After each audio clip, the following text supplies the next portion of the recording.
everyone. Welcome to Thunder and Lightning Gaming, the Friday edition. I'm Thunder. And I'm Lightning. And what you were just listening to was the soundtrack to the video game Dark Void, which came out on PC, PlayStation 3, and Xbox 360 today, January 19th, 14 years ago. And you and I didn't know. We just found out that the soundtrack was composed by Bear McCreary, so he's been in there for a while. I did not know that. Dark Void is a terrible video game and had an unsuccessful launch. Really? Yeah. And then it had, a few years later, it had a demake. It was like a 8-bit shooter thing that they did. Wild success. Really? Oh, yeah. It's crazy how things work like that. We're going to talk about video games. We're going to talk about, there is a ton of video game news, so we're going to get right into it with me going first. Because I read the news, so it goes me. Okay, yes? Sure. Yeah, I believe you. So, I haven't been playing well, that's a lie. I was going to say I haven't been playing many video games, but that is a lie. I've been playing Final Fantasy VII, and I don't want to talk about Final Fantasy VII because it's Final Fantasy VII. It's been talked about. Everyone who's going to play it has already played it. I'm playing it because Rebirth is coming out, and I want to play 7 and Final Fantasy VII Remake before Rebirth. So this is me doing that. I just got to disc 2 for those of you who know what that means. I'm not going to talk about that a lot. I do have an update on a little game that we played 2 weeks ago called JoJo's Bizarre Adventure and a bunch of other words. Yeah. Because I've been playing it a lot. I believe it was on the TV when you came in. Mm-hmm. And so you and I played it for a bit. We fucked around. We intentionally didn't look at the controls. And we had fun. And I feel like most JoJo games, a lot of the initial fun is like, oh, reference. Oh, look. Right. That's cool how they did this. But the actual game is very good, and I like it a lot. Can I tell you, I walked in here, I saw that on the TV, and my initial and only thought, did not think about it until this moment, was, that's weird. He left it on since the last time we played it. At no point in my mind was I like, oh, he's been enjoying the game. Yeah. Like, why did he do that? He hasn't used any of his anything else on his TV. Yeah. No, it's great. So what we were, and I was explaining this to you a bit when we were in New Hampshire, but what we were failing to understand is every character, no matter what they are, what they do, or what their specials look like, they have the same bread and butter combo. It's square, triangle, circle, and then that'll do a combo. But also, if you just mash square, it'll do a bigger combo. So you're supposed to mash square, which is typically that's what I was doing. Yeah. So what you were doing is called a heart attack. Yeah. A heat heart attack or whatever they're called. It was just like a one button combo. We knew nothing about the control, so that was the best I could hope for. Right. So if you do a 1-button combo and you have one full meter, you'll end with heat heart attack or whatever they're called. That's what Joseph pulling out his gun is. Joseph's actually goes more. If you continue to mash square, he does a follow-up where he picks the person into the air and electrocutes them or something. Not every character's square combo, it's called an easy beat, the square combo. Not every character's easy beat ends with a heat heart attack. You just kind of got to know which one's which. Also, this game is not balanced at all because different characters have different battle types, and there's 4 in the game. There's Hammond, there's Mounted, there's Stand. And is there Dude? Oh, no, there's Vampire, right? There's Vampire, there's Hammond, there's Mounted, and there's Stand. And then there's a couple weird ones. Do you remember the 2 guys, one of them has a really weird head, and the other one had a fishing pole called Beach Boys? Yeah. They're a duo. So their whole thing is they fight together, and then So they're ice climbers? Sort of. I haven't played them yet, but they look weird. And then Speedwagon, as we saw, his thing is he calls the homies. His thing is he's Dude. His special power is Dude with money. His special power is Dude, and then he has other dudes that come and dude for him. He's the me. Sometimes in arcade mode, they make you fight against characters you don't have because they're DLC characters. And Abakio's level 3 special is he calls the boys, and they do the kicking you on the ground thing. which is cool. My current favorite character is Yukako Yamagishi. She's the hair lady who is stalking Koichi. Yeah. She's so fun, and I really like her. I looked at a few tier lists because we were interested because you and I had a run-in with a character called FF, and I did some research. That character, as far as I can tell, is called Foo Fighters, and their stand is called Foo Fighters, which I don't think they've ever done before. But that character kicked our ass, so I looked at some tier lists. Unfortunately, Event Hubs does not have an official tier list, but I saw some tier lists here and there, and it seems to be agreed upon that Foo Fighters is A tier. Okay. The S tier that everyone seems to agree on is Bucciolati and Dio, Brando, the younger vampire Dio. He kicked ass. Yes. Both Dios kicked ass. Well, what's interesting about this game is that if you watch JoJo's Bizarre Adventure, they have these water powers for a while to fight vampires with, and then they just sort of stopped doing that, and they replaced them with the punch ghosts, as it were. And it's left to be implied that the punch ghosts are like a cooler, better power than the breath attacks. But in this video game, because summoning a stand just means you can do the same moves, but the stand does it a little farther away, the characters that don't have stands have way more moves, because now we're talking like you play as Joseph and he has square, triangle, circle, but he also has like, what if you click circle and L1 at the same, like he has a ham-on button instead of a stand button, and that has its own string of combos and attacks. Wow. So it's a weird energy of like there's stand users, but there's also like there's everything that's not a stand user is like, whoa, okay, give me a sec to figure this out. Right. I also played as Koichi recently. He was really cool because he has all 3 acts of echoes at his disposal. Which was pretty neat. I do not have Twitch chat open. Oh, sure. Fire Striker says FF is a part of Part 6. Thank you. I assumed. Fire Striker. Welcome on in. Long time no see. So it's really cool. I've been playing through single player mode, which is it's my kind of fighting game single player mode. I think the pinnacle of fighting game single player modes right now is Mortal Kombat. It's very story focused. The story is usually pretty good, and every so often you fight. This is basically just a menu. It's broken up into manga panels, and it's like it takes you through the story. It's like this fight is Jonathan versus Dio. This fight is Joseph versus Cars. Yeah. But also they have like I don't know what you would call them, but they have like non-canon fights where it's like, what if Lisa fought Trish? It has stuff like that. And I'm getting better at the game. You and I struggled to fight Foo Fighters at level 3. I did just before stream today. I was able to finish my first level 4 fight. Nice. So I'm learning. I'm absorbing this game. There. But the story mode or whatever you want to call it, single player mode, has a really cool mechanic where they have secret missions where you go into a fight and it's literally just one fight. But then it'll be like, during this fight, you have to land ? Successfully. And you just try every move. Oh, that's cool. And as soon as you get it, it'll be like, you did it. Here it is. And you can also pay in-game currency to unlock the secret objective if you're struggling to figure it out. So I thought that was cool. I like when in my brain I have the thought like, I'm kind of struggling with this. Let me look it up on the internet. And then I go, oh, wait, the game has resources. I don't have to take out a computer or my phone. I can just use the resources available in the game to figure out what I'm trying to do. And I like when that happens. But yeah, that's been going great. It's really fun. I'm probably going to keep playing that for a bit. But yeah, I haven't really been other than that and Final Fantasy VII, which I'm trudging through right now. I've just been kind of like playing a bunch of different stuff. Like I'm still playing Disney Speedstorm. It's really good. Still, I still think not better than Mario Kart. Okay. But it's like good for its own reasons, which I like. That's what I liked about Sega All-Star Racing Transformed. It's not better than Mario Kart, but it's definitely got some stuff that Mario Kart doesn't have. Yeah.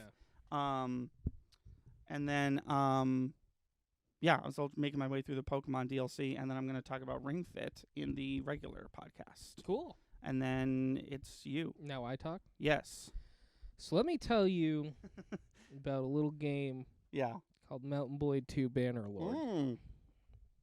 Okay. By the way, I just want to say this real quick because I didn't realize this, but I looked back. If you are someone, for whatever reason, who only listens to the gaming podcast, the first time Chris talked about Mountain Blade 2 Bannerlord was on the regular podcast. That's right. I'm not going to recap because it was a long story. Yeah. But this story was going to start with a slight recap, so I'll give the cliff notes. Where did I leave off? When was the last thing you heard me? Oh, I mean, we've talked since. Right. No, if you don't remember, that's fine. So you in New Hampshire were telling me about, like, you're done. You reached a part where you're like, I don't like this, and I'm not playing anymore. Okay. That's what I think the people listening are missing. So I played my first game on story mode, campaign mode, or whatever, and that was there's a shitty mission at the end that sucks. Don't do it. Okay. It's essentially, I think I told you, the mission is, here's this number. It's going to periodically go down. Once it hits 0, 3 different factions are going to declare war on you. Yes, and you there's were. no way to avoid it. You can make it, you can postpone it, but it's always going to happen. And I was like, oh, sick. I'm not ready for that. You can't offset them at all? Like, no matter what, all 3 are going to activate at once? Yeah. Okay. Yeah. Interesting. And so I looked on Reddit and I looked online. And everybody was like, "Yeah, story mode sucks. Do not play on story mode." So wait, what have you been doing the whole time? If not story mode. I spent 100 hours on story mode because I didn't know about this last thing. I see. And I finally got to the point, and I was like, "This?" And the internet was like, "Yeah, that sucks. Don't do that." I have had that before where I'm excited for a game and people are like, you're going to get to a part that sucks. Maybe don't play story mode. And I'm like, it can't be that bad. And then it's like, oh, I ran into that with Skyrim. There's a quest in the main story that to this day, if you pick the like bad people path, it breaks the game entirely. You cannot finish the game. Wow. And it's like, hey, your game came out in 2011. Maybe maybe fix that. Well, but this whatever. one came out, I think, in at least 2018, 2019. No, I think we discovered it came out in 2022. I could be wrong. wrong. No. You might be right. I can Google it again. But anyways, I found it. I took a hard, long look at myself in the mirror. Yeah. And I said, "You got to get your shit together." October 25th, 2022. Cool. And I said, "That's it. I'm gonna start over in Sandbox." And so I started over in Sandbox. And you know how I said I spent 96 hours?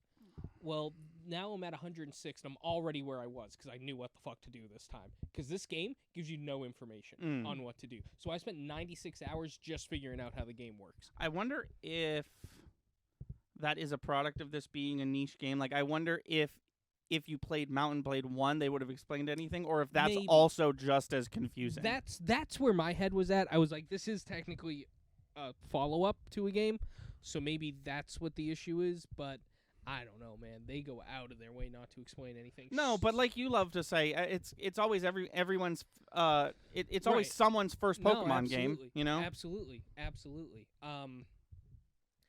But so I did it this time, and I made my own kingdom, which is a whole thing. You got to be like tier 4. You got to level up to tier 4 just to make a kingdom. Okay. And so I did that. I had a castle. I took over a town. So every now and then there are rebellions that can happen, right? And then a town will be taken over by a small faction of rebels. And where I am at the game, I'm like, you're fucking dead. I'm coming for you. And so I did that, and I took over the town, and I killed off the entire rebel faction. So I was like, good, nobody's mad at me, and I got a town. And then one of the biggest factions in the game was like, fuck you. That was our town. And I was like, no, but it's not. So they declared war, and what I found out is when trying to make peace works differently, and I didn't know why. And so I went to the internet, and I found out that if you are a clan, you can just pay off factions not to fight you. if you're a faction yourself, you have to pay tribute to that faction, essentially, to not bother you. Okay. They bully you, and then they say, give us money, or we're going to fuck you up. Okay. And the only way out of that is to declare war on them. Oh, so okay. they either bleed me dry. And I assume when you declare war on someone, you declare war with everyone they're allied with as well. Oh, yeah. Interesting. So the second biggest faction in the game actually might have even been the biggest. And if you zoom out on the map, half the map wants to fuck me up. I got one castle and one town. There's going to be 300 of each in the whole game. You know? Right. So it's like, and it's like, okay, well, I lose. And I even did this thing where I was like, fuck them. I'm going to beat them at their own game, because I saw if you piss them off enough, they'll offer to make, they'll be like, no, don't worry about it. We'll just call it even Stevens. So I was like, all right, fuck them. I'll just nibble away at them till they're done with me. And so I took over one more castle of theirs. And I was like, and then, so I had 700 fighters, right? They showed up with 1,200. Oh, okay. I played out the fight. Is that an auto lose? No. You can play out the whole fight. You literally play out the whole fight. Right. Or you can choose to just watch the score. But I mean, like, knowing what you know now, would you have, like, turned heel and not tried that because of the... Well, so the last few times I've been playing, so I did that. I lost the fight. I was like, okay, every time I do that, I've gotten to the point where I'm like, every step I make could fuck me over. I'm going to save before I do anything important. So what I did was I lost. I went to bed. I just stared at my wall thinking about what my next move is going to be. And I figured it out. I said, I'm going to recruit. Yeah. Aha! Yeah, no, exactly. I was like, what I didn't do was I didn't recruit smaller factions to be mercenaries for me. Those will give me like 30, 40, 80 more guys, something like that. It's a bit more. I could have gotten a bit more. You could have tipped the scale. Yeah, I could have tipped. The scale could have been tipped, because you got to remember, we're in a castle. They're sieging a castle, so I don't need more men than them. Right. I just got to have enough where it's competitive. Yeah. So I did that. I get a minor faction. I get a minor faction to fight for me. And the first time I did it, they ended their contract before I could get to the castle, and I was like, that's weird. So I did it again, and that didn't happen. And so I get to the castle. We take the castle, and then this time they show up with 600 guys. And I was like, so the game's just going to always make sure I'm outnumbered. And I looked it up online, and I didn't look things up online. I was just on Reddit, and somebody said it perfectly. They were like, the AI in Bannerlord 2 wants to win too badly. Okay. Which wouldn't be a big deal. And so here's the thing, right? I've since stopped playing, but I've thought about it. What would I do? Here's the situation I'm in. And if I ever go back to Bannerlord, here's what I think I'm going to do. I'm going to start a second campaign in Sandbox, and I'm not going to declare myself a kingdom as long as I can, because when I was just a clan, I could pay off everybody. I had fuck you money that I could just be like, nah, you don't want to fight me. I'm keeping this castle. Here's 100 gold. Away with you. As opposed to, like, you're going to pay us 4,000 gold every day until you die or until your kingdom dies, which is what happens when you're a kingdom. It's very confusing.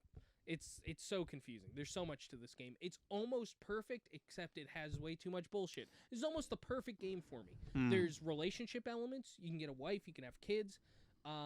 There's RPG elements. And there's open combat. It's everything I want in a game. Yeah. But it's too damn convoluted with bullshit. Well, yeah, that it seems like it's one of those games, and it seems like you're willing to do this.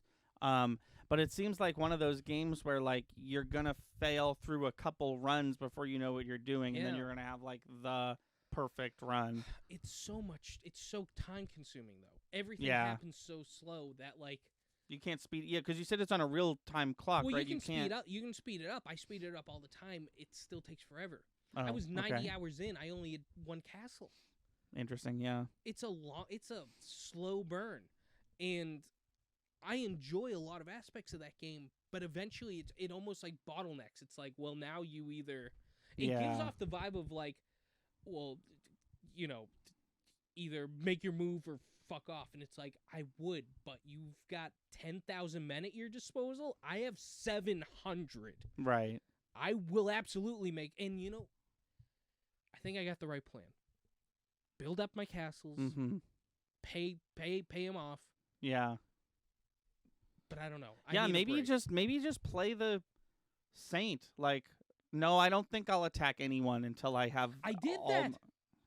I waited so long, and I think it's not. I don't think it's the Saint game. I think it's the don't get into politics till you need to game. Okay. Be the rebel until you have to be the businessman. Until you can't. Cause you can't win that way. Right. Yeah. Which, like, they could have told me. Told me at any point.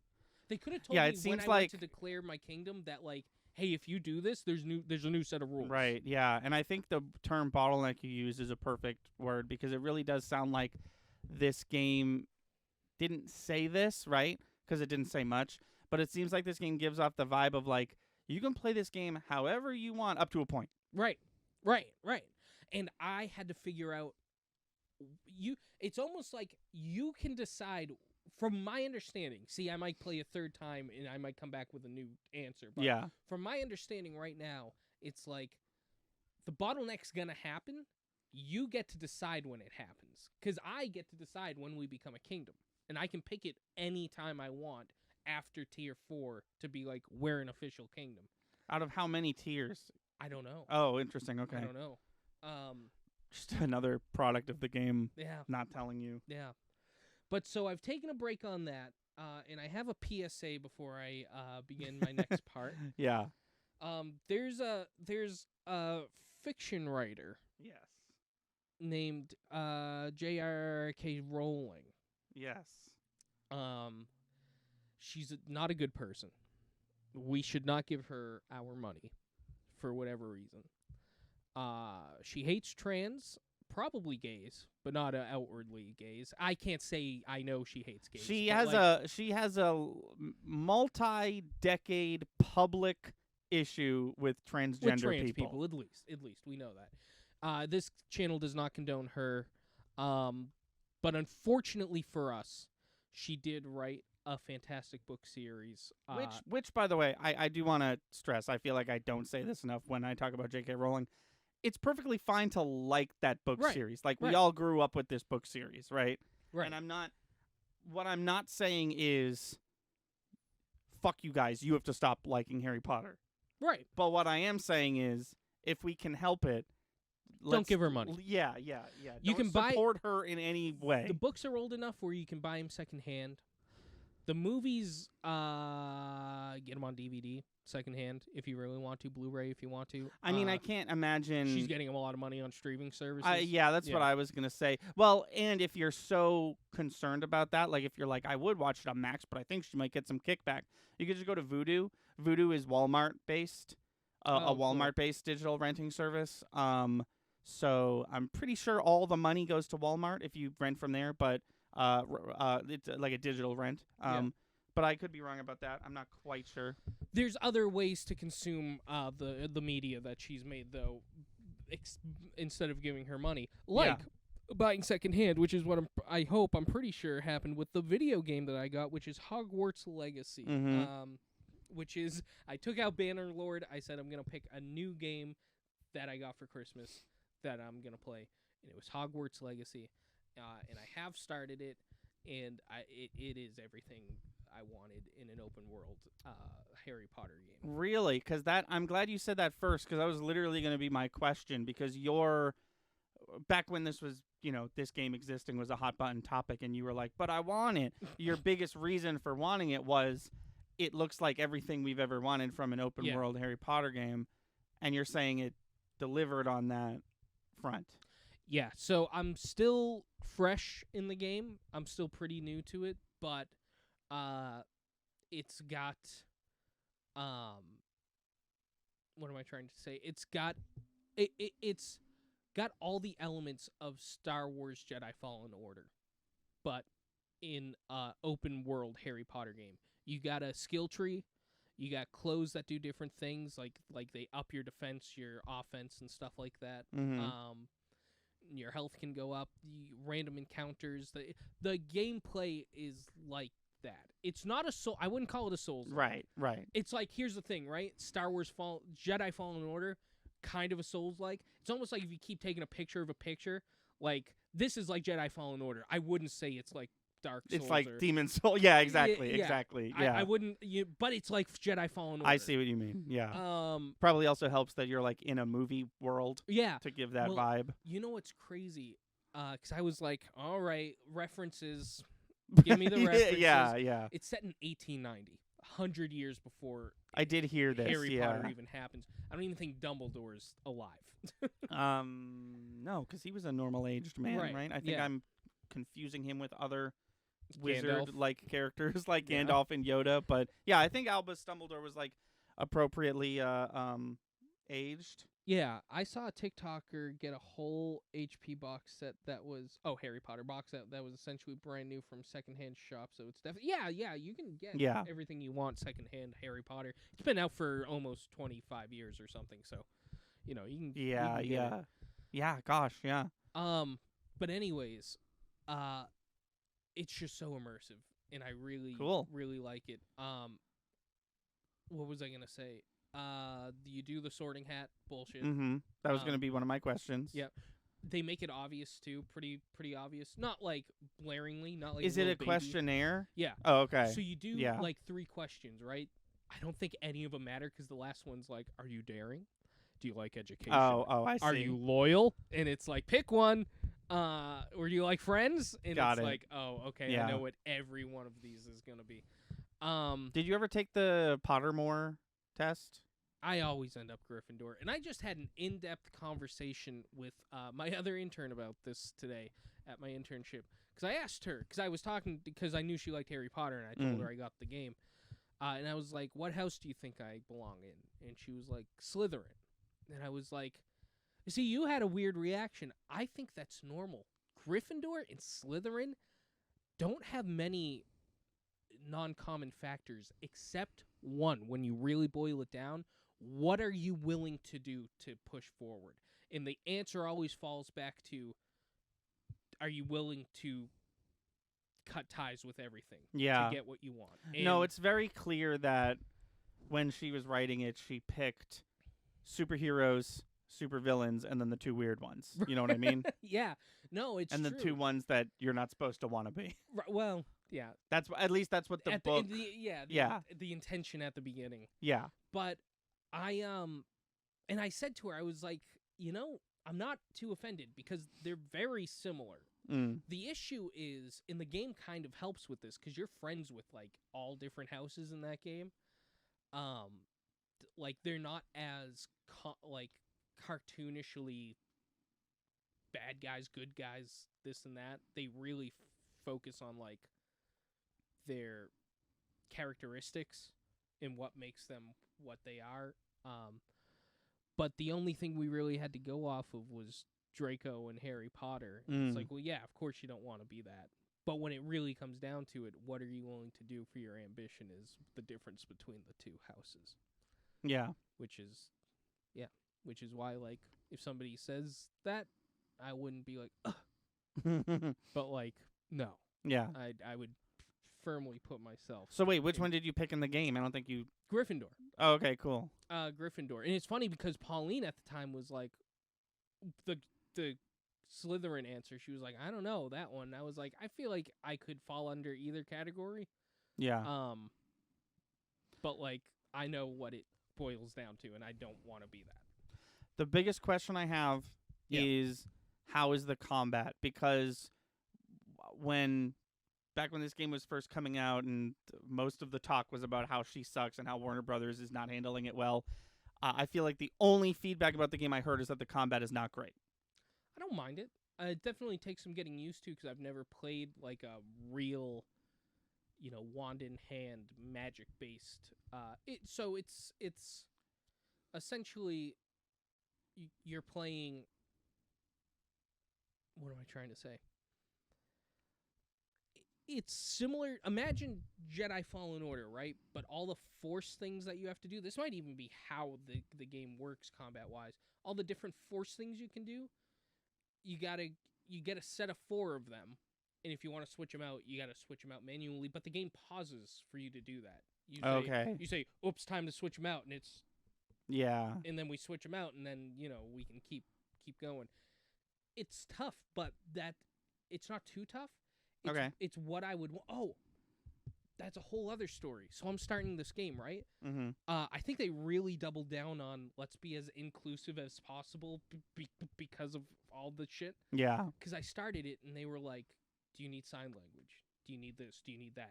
Yeah. Video games are real big into... There's literally a category at the Game Awards, most accessible or whatever. Cool. That's cool. Yeah. Dude, in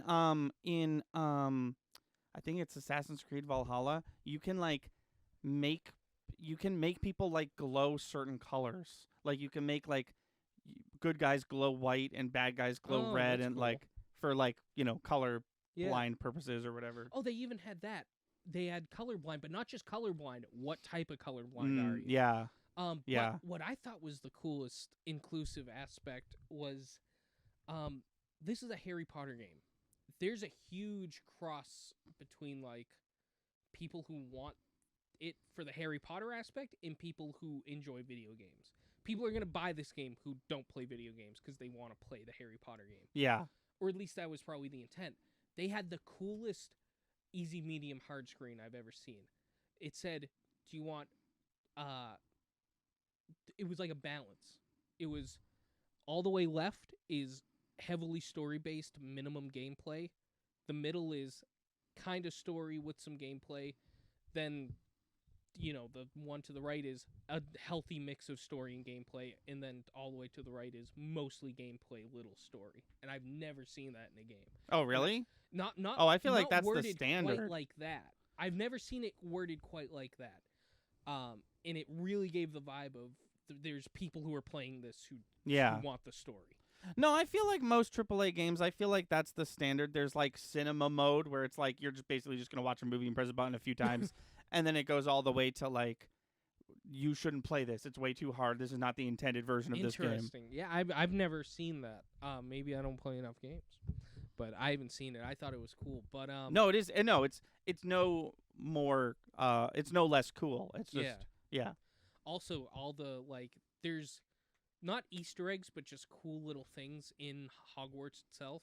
Also, it really feels like a healthy mix of movie and book as far as how it looks. Oh, okay. Which is really cool. Cool. I think that's all I got for now. Okay. On it, but I'm enjoying it. Yeah, definitely. I'll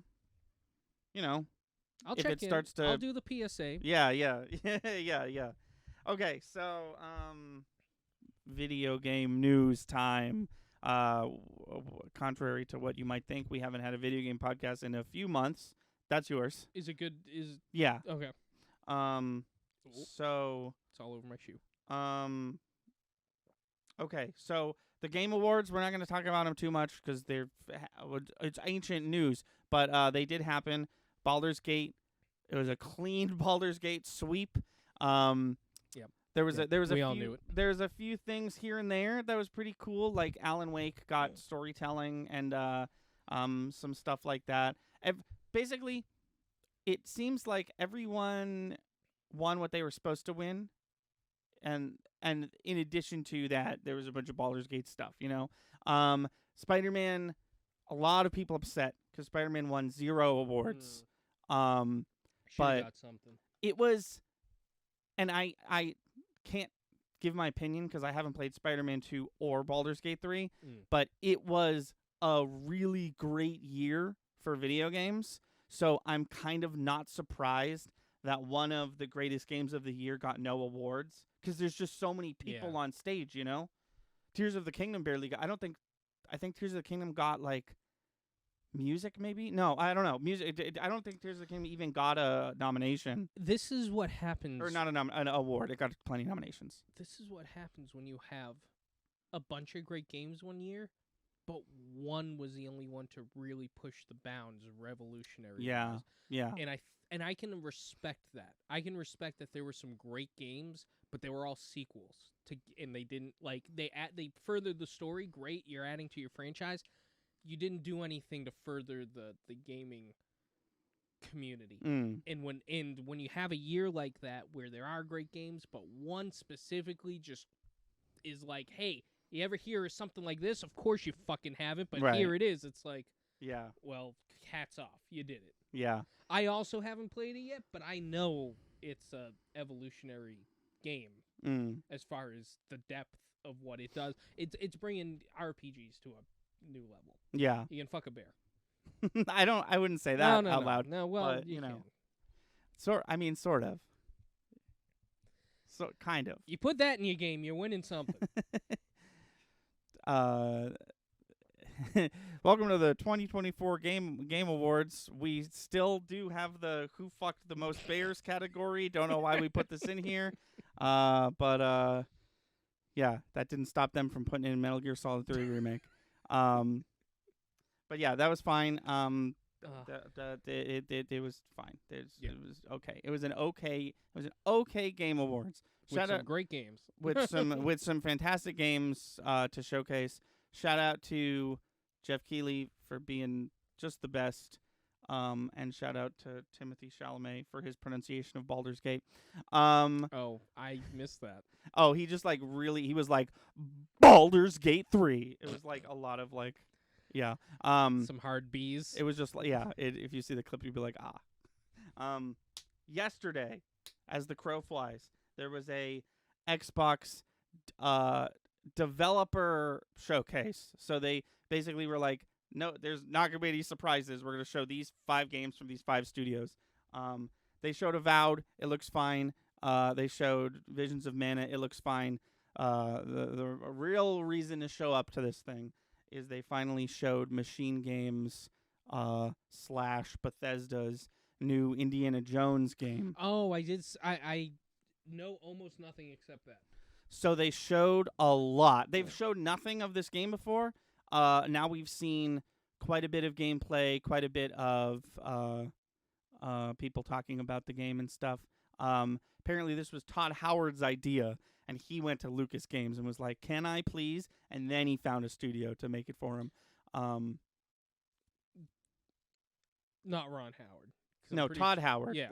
I said Todd, did I not? not? No, you did. You did. Okay. I just want to make sure because I feel like both of them have had their hands in a lot of Lucas shit. So I just want to make sure. Todd, crazy if Ron Howard was like, I want to make No, Todd Howard's the Bethesda guy. No, He made Skyrim and Fallout. Yeah. So yeah, I was nominees for Fuck the Most Bear category: Metal Gear Solid Bear, Dream Daddy 2, Fable 4, and Winnie the Pooh Forest Adventures. Oh no. I see what you did there, and I tip my hat at you for including Dream Daddy. Okay, the new Indiana Jones game. I'm a little torn. Okay. I thought it was going to be a third-person game. Mm-hmm. It is in fact a first-person game. Ooh, I don't know about that. They were showing combat, and you have a gun, obviously. First-person option, sure, but yeah, I don't know. The main. Here's my thing. The game looks fine.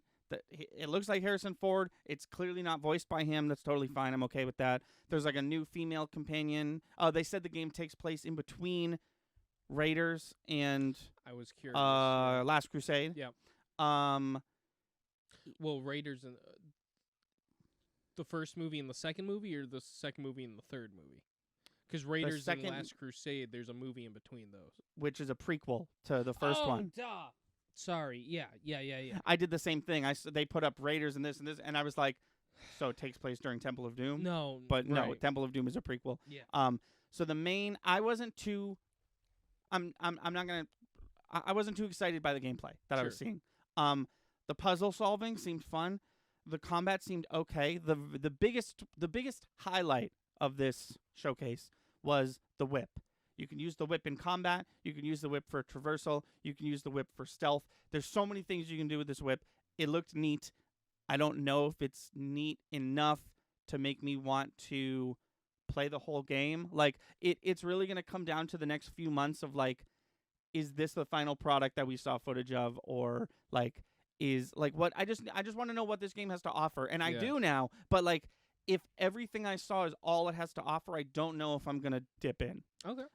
Because I was really, and I thought it was maybe a just me thing, but it seems like it was a you thing as well. I was really thought it was gonna be a third person game, and when they started showing first person footage, I was like, oh, that's very that's definitely a choice. I've been sitting here genuinely trying to think back to the last first-person game I played, and I've come up with two. My first thought was GoldenEye. I was like, but then I was like, no, wait, 7 Days to Die is first-person. Yeah, both have tank mechanics, more or less. As far as the movement, it's just very. It's not swift. They're both just like. The way you back up, the way you move forward, they're just very clunky. Okay. Very clunky is what I think what I'm trying to say. And I feel like with Indiana Jones, you kind of want... Well, 007's first person, too. Those games are first person. I'm just thinking, you want them to be slick.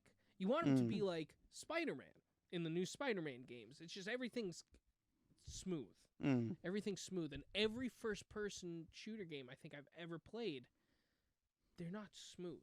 Well, I think from what I gathered from this footage, I think they want to take an emphasis off shooter, because yes, you have a gun, but you're playing as Indiana Jones. Indiana Jones has a lot of different stuff he can do. You know what I mean? Like I feel like shooting the gun, like I feel like people are going to talk about this game and let's say it's really good. I feel like they're not going to be like, "Oh, and the gun shooting is so good." No. If I said shooter too many times, that's just kind of what I've always called the genre. Right. But no, it's it's absolutely a first-person shooter, but it's not like find a dude, shoot him up, like and then keep going. Right. You know, it's not like Doom, right? Right. And I looked at Machine Games because I was familiar with the sorry, but kind of even more reason why I don't know how if first person game is gonna work. Because I can't picture another first-person game that wasn't a shooter. But like, I don't know how I'm gonna want to swing in the air in a first-person. That might be horrendous to watch. You're not going to, because for the brief moment that you're traversing obstacles, it zooms out to third person. Okay. So the one thing they showed was he was like climbing a pipe. Yeah. And it was third person then. But as soon as he got off the pipe, it went back to first person. Which I feel like if you have that technology, like, why not just give us the option, you know? Like, Skyrim and Fallout, they have the option. One is clearly superior, but, like, there's that option. You can play in third person if you want, you know? And this is coming from Bethesda, the people who made Fallout and Skyrim. But it's also coming from Machine Games, and I looked up what they did, because I recognize the name, but not what they made. And they made... every game they made has the name Wolfenstein on it. They made Wolfenstein The New Order. They made Wolfenstein The Old Blood. They made all the new crazy good, everyone talks about, award-winning Wolfenstein games. So this game is in good hands. I'm not saying it looks bad. It's going to be a good game. I just don't know if it's for me. I don't know if this is what I wanted from this game. But I will definitely... And this is your first Indiana Jones game as a fan. Because there's been Indiana Jones games in the past. Yeah, but none... This is the first one in like a good 20 years, right? It's been a while. Well, they only pop off when shit's happening in the Indiana Jones world. Right. It's like everybody forgets Indiana Jones exists until every 15 years when they pull him from the crypt to make a new Star Wars or Indiana Jones. They look at him and they say, "Which one do you want to do?" Right. And he goes and they said, "Close enough. It's Indiana Jones." Yeah, so that was yesterday. Today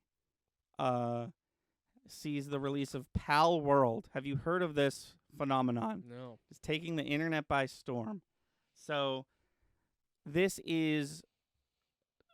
advertising itself as this. I don't want to be derivative, but it's literally advertising itself as this. It's Pokemon, but with guns. So. Oh, wait a minute. I feel like we've talked about this. We probably have, because it was showcased in I think the Sony thing. Yeah. But yeah, so that game is out today, and it's getting rave reviews. I guess it just beats Starfield on the top of the week for releases. But I've seen footage of this game. I haven't played it yet. It's on Game Pass, so I'm gonna play it eventually. I've seen footage of it. They're called pals instead of Pokemon, and it's called a pal deck instead of a Pokedex, just so we know our terminology. So the pals don't evolve, which is fine. Not every Pokemon has to have evolution. You battle them. You do shoot them with guns. They don't, as far as I could tell, shoot back at you with guns. I think that'd be a little weird. So you're not battling your pal against other pals. Well, like I said, I haven't played it. Sure. They can be with you, but the damage that you're doing to a pal, most of it's going to be third-person shooting at them. Because it's more like a Monster Hunter game where it's like, oh, a giant pal is over there. Let me summon my dudes, and then I'll shoot them. And then you do have the option to either kill it or catch it. And then from there, it seems like there's a fusion mechanic rather than an evolution one. But it seems like most of the game is revolved around base building. I think what I'm trying to say is I think people who buy this for the meme, I think people who are like, lol, Pokemon with guns, I'm about to download that, are not going to like it. It seems like it's got way more to it than just like, what if Pikachu with a gun evolved into Raichu with a gun? Like, that's not the game that they made, but I think that's the game that a lot of people are signing up for. The main reason I wanted to talk about this is because the people at whoever fucking made this game have made a sex pal. Oh. It's a bipedal alligator woman. She has big tits. She's got like panties. I don't know how to describe it. Like her skin has like panties on it. Her pal deck entry says that she likes to mate. She constantly looks for people to mate with, and it specifically says that she has since moved on from trying to mate with pals and has started to mate with humans. And just in case there was any confusion, just in case you thought this was a coincidence, her pal deck number is 69. Hell yeah. Hell yeah. Is this game for kids? I don't know. That's the one that put me over. Listen, you want to make Pokemon with guns? I feel like 2024 is not the year. When do you think is the year? 2007? Yeah, like 90. Like when Pokemon came out might have been the time. But now you're making a statement. Now you're like really, really going for it. Yeah. So that tickled me. I was like, it's just a constant information flow about this weird game you've never heard of, and then it was like, sex Pokemon. Look at this Pokemon's tits. I was like, wow. All right, now we got to see it. You want to see this? Yeah, I don't know what it's called, so it's going to be a fun Google for me. Should we make a tier list of just this one pal? A tier list for one thing? Yeah, how fuckable is this? And then you just make a whole tier list and you put that one where you would want to put it. Her name is, so this is a low quality image, but it's the best one I've got. She's called Lavender, and here she is. I'll show you. As you can see, she's got like tits adjacent, and then do you see the panties I'm referring to? Yeah. And then I'll show the camera.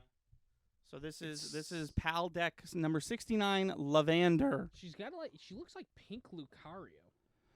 Well, but like way more try to be sexy. Well, I think she's like a Lolo Bunny She's kind of like a. If you look at her snout, she's kind of like an alligator woman, I think. Yeah. I don't know. There's a seeking a night of love. It is always chasing someone around. At first, it's only showed interest in other pals, but in recent years, even humans have become a target of its debauchery. Number 69, and it's a neutral type. Sure it is. Cool. Yeah, great. Yeah, cool. Was libido type 2 on the nose? Okay. I have a PSA of my own. Sure. Billy Mitchell cheated. Oh yeah. Billy Mitchell's a huge scumbag cheater. That's my PSA. Yeah. So if you haven't heard, probably the biggest piece of video game news to come out of I think last week. I think this is a little bit old as far as news is concerned. Is the fact that Billy Mitchell is in the news again. Is this for adult Pokemon game I've never heard of? I don't know if it's for adults or not. I genuinely don't. It seems like it's not for kids. Maybe it's probably T for teen. Yeah. So Billy Mitchell, if you don't know, Billy Mitchell, for many, many years, held the record for the best score in the arcade game Donkey Kong. Yes? Yeah, well, highest score. Highest score, he holds the highest score in Donkey Kong, the arcade game. He did for a while until he was outed as a big, huge scam cheater. And I don't want to... Can we actually pause there for a second? Because I don't want to undermine that. He was the best from the 80s to the... For 20 years, this guy was held as the best. Yeah. The Hollywood movie Pixels has a character based off of him. Played by Peter Dinklage, who hilariously, at the end of the film, it is revealed that he is cheating. Not that I've seen it. I just know this fact about this character. Because there's been so much Billy Mitchell news over the past few years. But yeah, so he was outed as a cheater. All his records were stripped. He's no longer on the... Say the name of the company? Twin Galaxies. The Twin Galaxies, thank you. The Twin Galaxies website.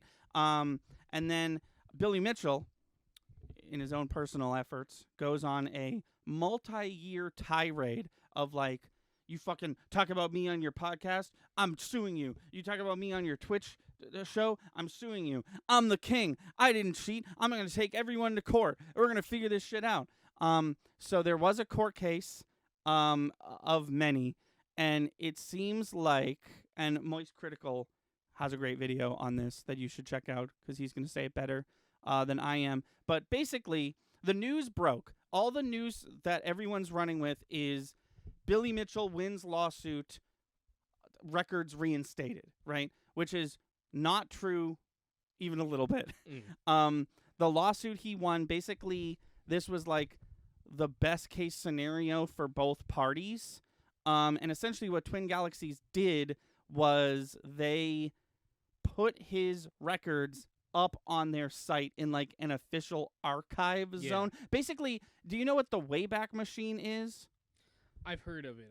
There's a website called the Wayback Machine where essentially you type in a year and then you type in a URL and it'll show you what that website looked like back in the day. Right, so you could go to like the old Amanda Show website or whatever. It'll, oh, look, it's there. I can touch all the things. They essentially put that on their website just for... So they're basically like, this is what the site looked like before he was outed as a cheater. Right. And then Billy Mitchell, because of course he would, is touting this around town like, oh, look, I fucking won. And it's like he didn't... Sure. His record isn't he won a court reinstated case on any official site. No, absolutely not. Even Twin Galaxies went out of their way to be like, this is the dude. This is the expert, doctor, whatever his name is. This expert said, yeah, I don't know. The footage is inconclusive, even though he clearly cheated, and here's all his proof. But I don't know. They were like, if you hate this, blame that guy in so many words. And they were basically like, here's what we're doing. And then in so many words was basically like, he's kind of still a cheater. Anyways, bye. We're Twin Galaxies. Wait, just leave us alone, please. So yeah, it's just this dude has been doing this for a while. I think he might be like the most embarrassing like personality of all time. Like he's just so like spends all his time whining about how he didn't cheat, even though he clearly did. And then he spends the rest of his time suing people who talk about the fact that he cheated. You know what's crazy about it is he has a successful company. He's apparently making money off of his success as the world DK champion. He's already gotten the fame off of that. Like, here's the deal, right? He was the first one to do blank in Donkey Kong. Right. Great. Awesome. Good for you. I think he dead screened it. I think that he was the first person to do that. Okay. Because I don't think it actually ends. I think he might have dead screened Donkey Kong. He was the first person to ever do that. I think. Just do it again. Like practice. Like we watched a whole documentary that he's in about a dude who before he was outed. So that documentary puts him on the pedestal that he was on for a few 20 years, a couple decades. Unfortunately, from his early teens till he was an adult, so this has gone totally to his head. Just a perfect timing for him to be like, I am the best. About everything in his life. But anyways, this whole documentary follows another dude who who was the first person to ever reach 1 billion points on any video game system. Well, it was the first game to allow you to reach 1 billion. Right. And then he was amongst the first people to get there the quickest or whatever. Right. He might have been the first. It's up in the air. But they knocked him down a peg when it was like, well, this guy says he did it. Not only that, but no. I think he was absolutely the first. I think his record got broken soon after. Mm-hmm. I think is the deal. Something like that. Yeah. Because that one didn't dead screen. It just was he reached 1 billion. He did a little more, and he was like, oh, fuck, I'm done. And then his score got beaten. In this whole documentary is about him trying to do it again as a man in his 40s as opposed to a teenager. Right. To do it and do it faster than he did the first right. time. Or at least just do it. Just beat his record, I think, is his end goal. Billy Mitchell, just do it again. Right. If you really did it, and if you're sitting here like, I did not cheat, here I'll prove it. That's the part you're not saying. Right. Say here I'll prove it, and then go do it again. Like I don't know. I know it takes a lot of work. I know it does. I even understand that I don't understand how much actual work goes into it. Right. But I've watched a guy do it. I've watched you encourage a guy to do it. Yeah. Just do it again. I know that's easier said than done. Yes. But you have the resources, obviously, because you're making.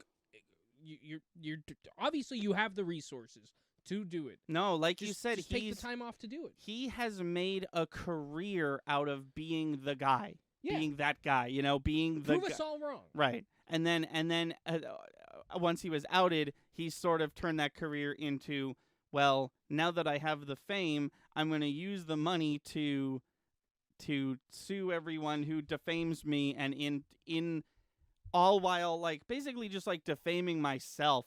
He's digging his own grave as far as being a huge embarrassment is concerned. I was talking to you about this briefly over text message, but Billy Mitchell has a Cameo account. If you don't know, Cameo is an app where you can literally pay a famous person to send you a message or send your friend a message for Christmas, and the price varies. I know a few YouTubers who are on there for $20 or $25, but then you get to people I don't know if he's on here, but level of fame that William Shatner has, right. And we're talking $250, $300, right? Yeah. So it's a big range because you can set whatever money you want. His is $60, and he starts every cameo because most cameos are made public after they're sent to the person.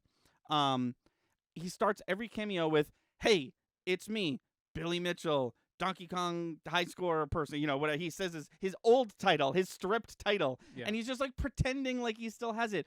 And I want to bring up a point. Sure. Do you want to know who else is on Cameo for $60?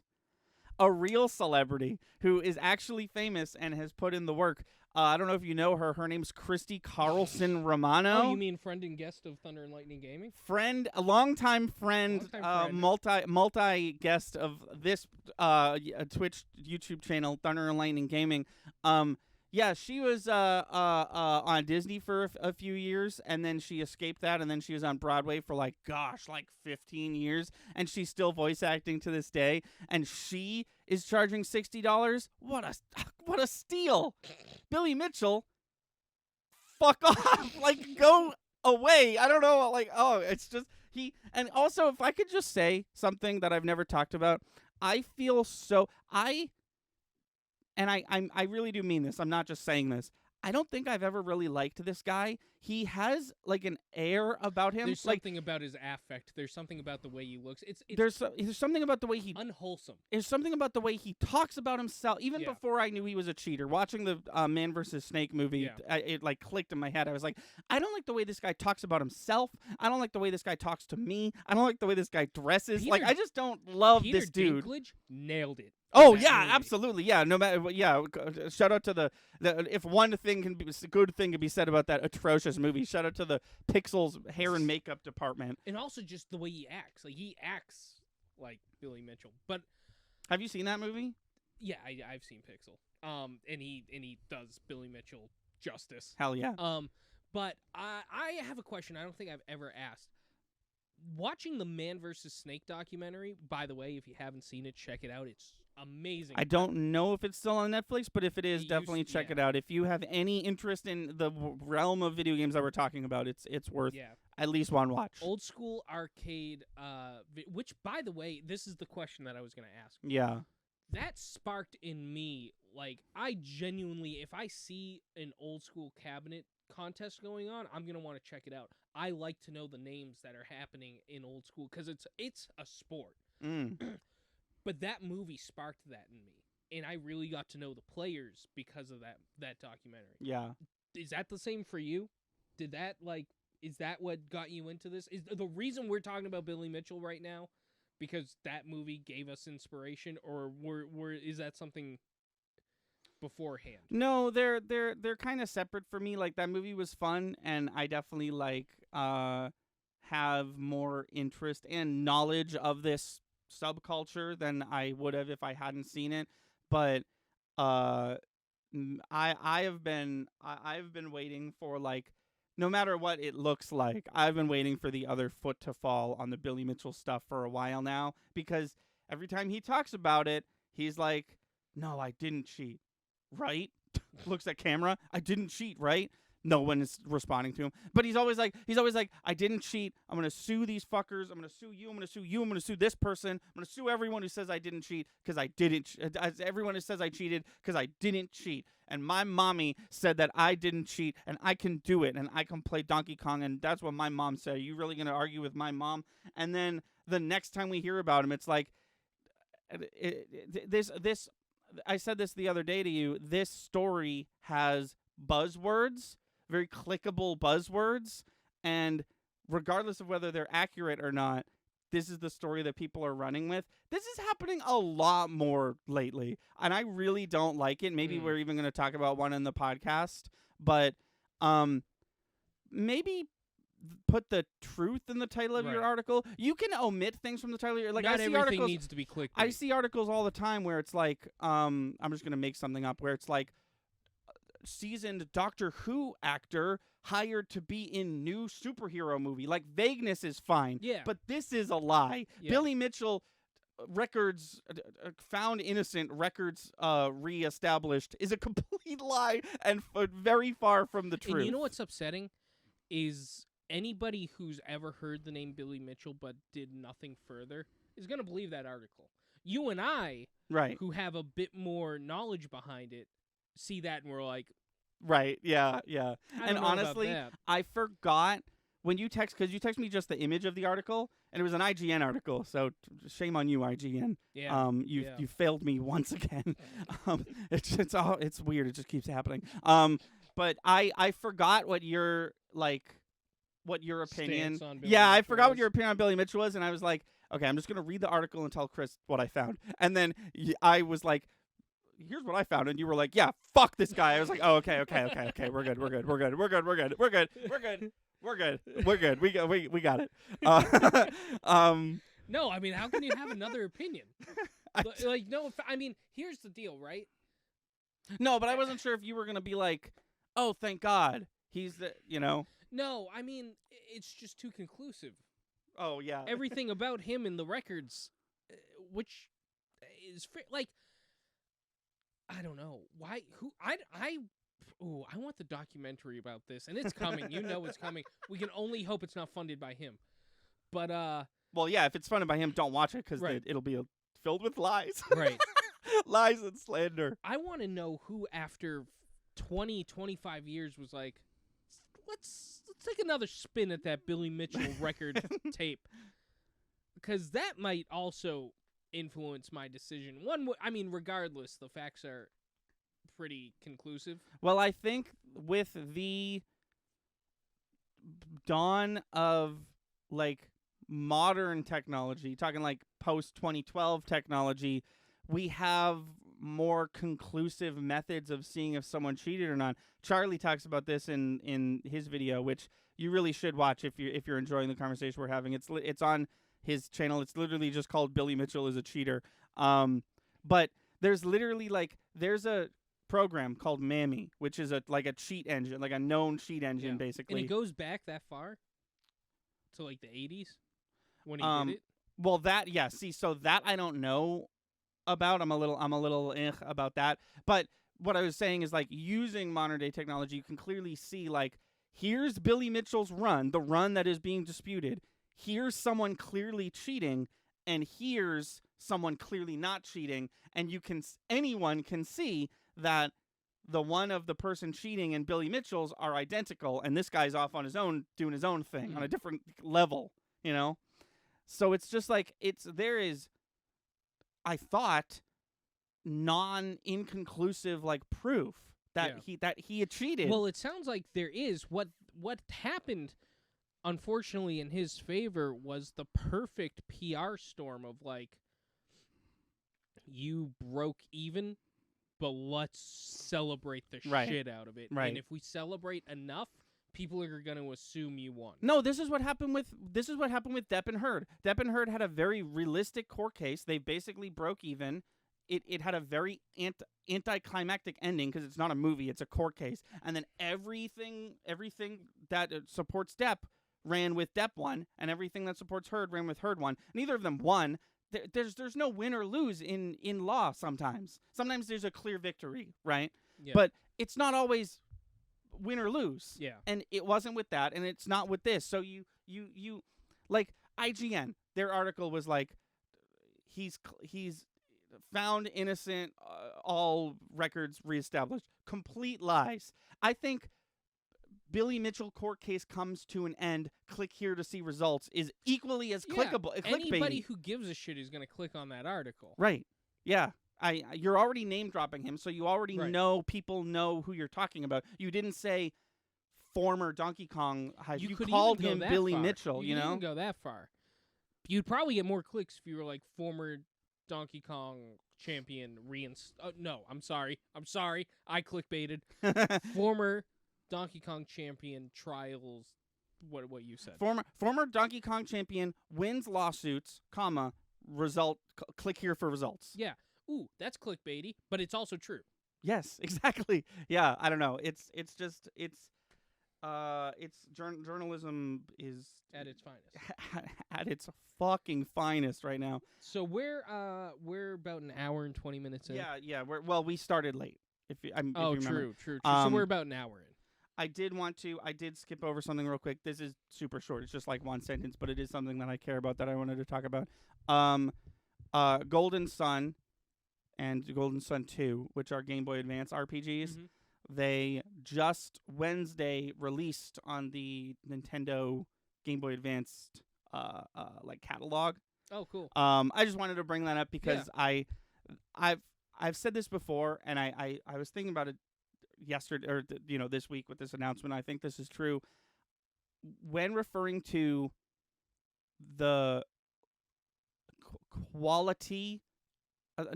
the quantity of very, very good video games. I think my favorite console is the Game Boy Advance. It has some of my favorite games. It has some of the best games of all time. And Golden Sun 1 is one of the greatest games ever made. And Golden Sun 2 is the sequel to it. I've never played it, but I'm sure it's great. Golden Sun 3 is great. That's on DS. But the original 2, and it was both of them, which was really exciting. I thought for sure it would be like Golden Sun and some shit you don't care about, because they always do that. It's like, whoa, Kirby 3 and a game like Fire and Ice, like a game no one's cared about, right? Or no one's heard about. But this was like, no, motherfucker, we're releasing Golden Sun and Golden Sun: The Lost Age. Good luck with your afternoon. So I thought that was cool. No, hold on. I think we haven't done this podcast in a very long time. Yes. I think we're gonna have a shorter podcast anyways for the next one. Okay. Let's make a game. Oh. Okay, we can do that. It's a very aggressive hand gestures.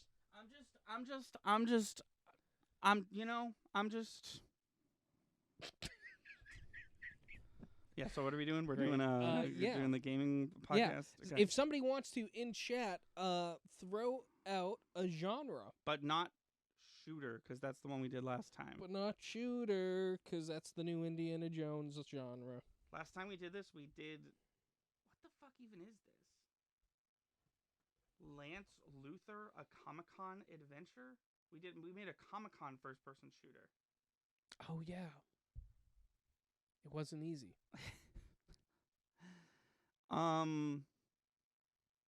Excuse me. Do we have one? Is that one right there? Rhythm game. I wonder who posted that. Okay. Have we done rhythm before? I'm just curious. I don't think so. I don't think we have either. Oh, I'm afraid. No, we've done puzzle games before. Okay. Well, depending on what thing you pick, do you want to pick it or do you want me to do a random number generator? You do a random number generator. Okay. How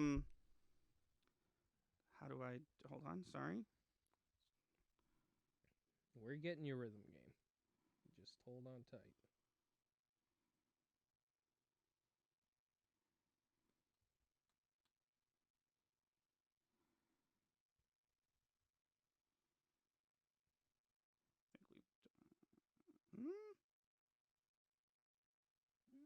Hold on. Give me a sec. We're still on the...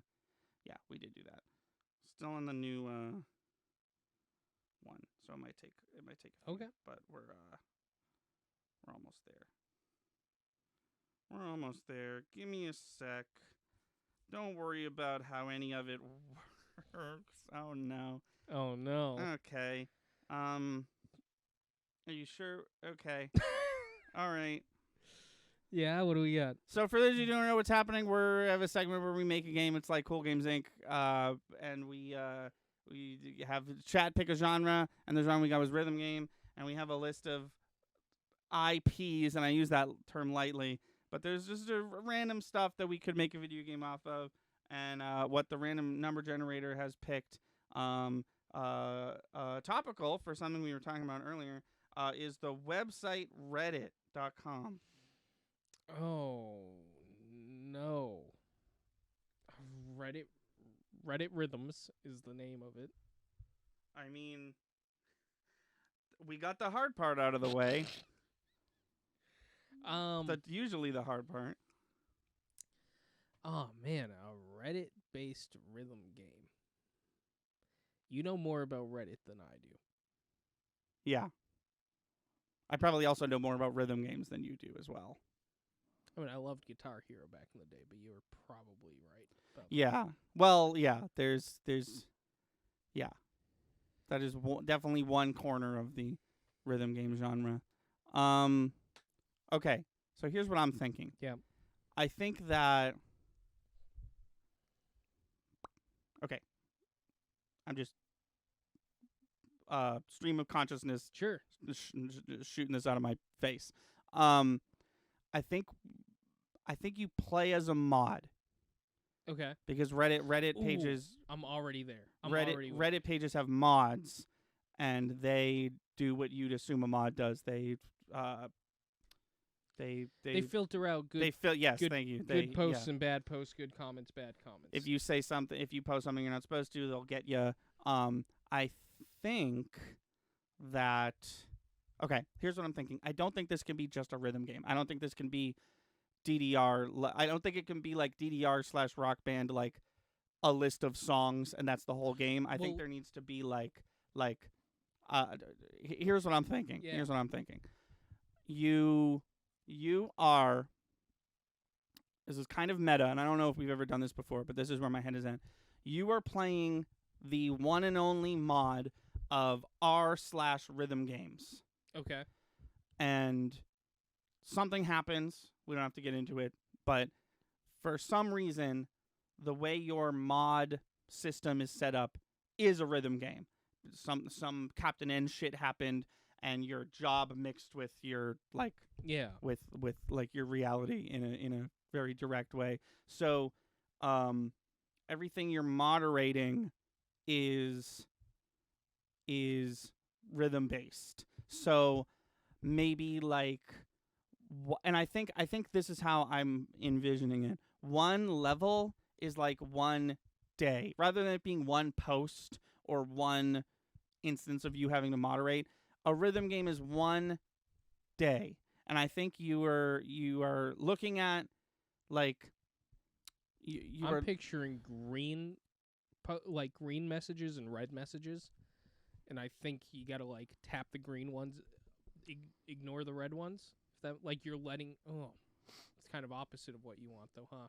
Maybe you tap the red ones, ignore the green ones. Well, so what I'm thinking is you're looking at a Reddit page. Yeah. And rather than reading them. There's a clear indicator, like this one is good, this one you should take a look at. Yeah. And then you click on it, right?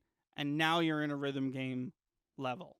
And I think that the rhythm game aspect of this, I know this is not like super creative given the prompt, but I feel like the rhythm game aspect of this is just going to be a cookie cutter rhythm game. How there's like I'm in picturing DDR where there's 4 lines and it's like touch the buttons when they cross over the thing. But depending on how good you do, rather than or in addition to your score on this song, you also like that determines how well you moderated this post. Okay. Like maybe a perfect score is the post is taken down and no one asks any questions, but maybe like a 50 is like, okay, you gave them a warning, they're still hanging around, so you might have to deal with them next level. Oh, I like that. I'm into that. And you know what? I think it's called r/rhythm game. Oh, yeah, all one word, like the way that... Yeah, okay. Yeah. Okay. We're cool. I don't know. I mean, what more do you want? No, nothing. It's perfect. Ship. Cut it and print it and Put ship it down. Oh god, yeah, you're right. This is going to be the most confusing one to look at later. And I mean, how even do you spell rhythm? Oh, I got it. How would one even spell it? How would one even spell it? Unrelated. If they had to. Not saying I'm currently trying to spell it. We should, like, end of year, go back and read all the ones we did that year. I mean, it's January now. Yeah. Do you want to, because it's 6:30 now, I am very hungry. Do you want to forego regular podcast? In favor of an extra juicy long video game podcast? Well, here's what I would like to posit to you, because it is 6:30. I am also hungry. And we haven't done a video game podcast in a while, so this was obvious. And it was a busy one, so it was going to be long. I did already boot up some Goop. Would you want to do that real quick? Yeah, well, here's what I'm thinking. Let's Goop it up. Let's go back and but before we do, sorry, I just saw you switch tabs. I'm so sorry. But before we do, let's go back. Let's go into the Wayback Machine to 2023 and go over the games that Thunder and Lightning Gaming made. Okay, so I wasn't keeping track of year. Could we start to? No. Like, obviously no worries because we didn't know this would be a multi-year long bit that we did. I am gonna start here. Sure. I think this is a good place to start based on what I remember. So we have Burger Fury Fast Food Faster Fists, which is a cooking beat 'em up. Love it. We appear to go in the fast food direction with that, sort of a pizzeria papa type game.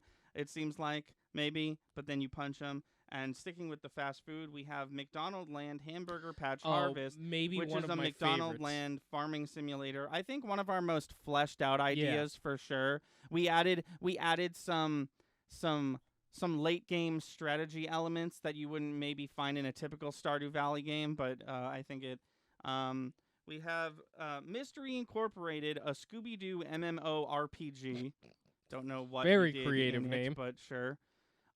This one was the hardest one. This one was the one where I was like, we can do this with any prompt ever. Because the prompt was a single Pokemon. So we rolled we rolled a random number, and the number we got was 998, it was 999, which is Gimme Ghoul, which is the pre-evolution of Goldengo, which is the 1,000th Pokemon that surfs on coins or whatever. And we had to make a racing game about him, and we ended with Gimme Grand Prix all over Paldea, a single Pokemon racing game. Love it. Then we made Nintendo Land 2, just kind of took that from them, I guess. It's a Nintendo Life Sim. I think we combined elements of Nintendo Land and Animal Crossing. Yes. We've got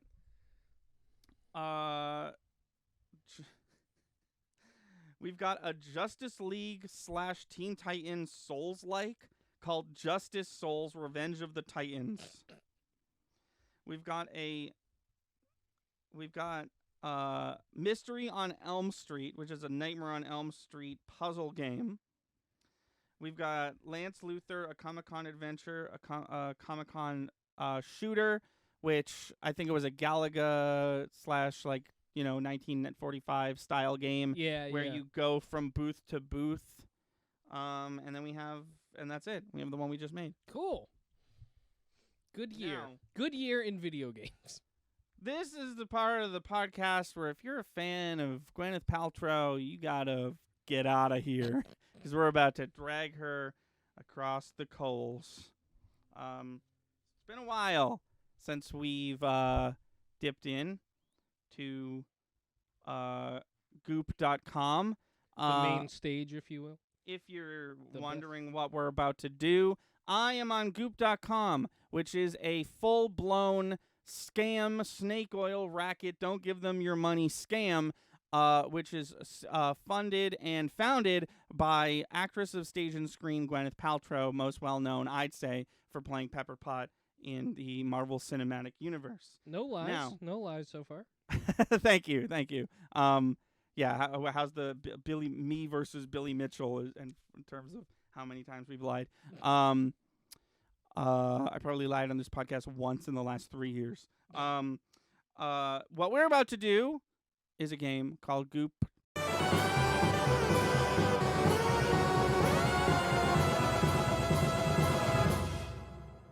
Thank you for watching. Please be sure to like and subscribe. Our channel has daily uploads from podcasts, video essays, Let's Plays to skits. Be sure to watch on Twitch. We stream all our video game and podcast content live at 5 EST every Wednesday, Friday, and Sunday. Our intro is by Brad Kendrick and music by Froggy and the Friendship. Link to all that in the description below. Thanks again, and we'll see you next time.